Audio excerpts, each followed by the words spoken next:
There's one thing that leaders can do above everything else that can help you to be a great leader, whether you're an engineer, an architect, a scientist, or really in any industry. And in today's Engineering Management Lessons video, we're going to cover that. I have with me today Devlin Fenton. Devlin is the CEO of Arch Engineers. Devlin, you spent a lot of time in the heavy construction and civil world, and you've been a leader. And so, leadership is challenging, especially for technical professionals, because we go to school for engineering or calculations, and then we come out and we start doing them, and then all of a sudden one day we're responsible for managing a project or leading people.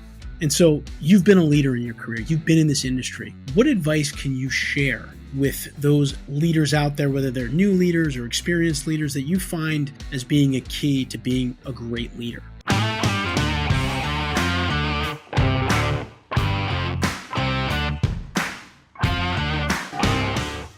I would say kindness is probably one of the greatest missing elements in industry in the world at the moment, right? And so it's easy to fall into the trap of being a manager and becoming a dictator, becoming a director. I think if you can lead with kindness, you can find out what someone's motivations are. Everybody's different. That'll actually give you an insight into how to coordinate the best efforts from different people. So if you're managing a group of 4, you might find that you've got 4 very different personalities, and therefore applying a single management strategy or having a single management tool that you use as a resource might not result in the same outputs as if you treated each person as an individual. And I'm not saying you need to have a different set of rules for different people, but expect different people are at different stages and phases of their life. For example, you never know what's going on inside someone's head, right? Like someone's having a baby, someone's losing a mother, someone's got a sick spouse at home, or financial issues, or they're really worried about the election. You never really know what's going on inside people's heads. And so how do you coordinate that? I would say you start with kindness. And it's an interesting juxtaposition to have when you think of engineers in particular who are generally really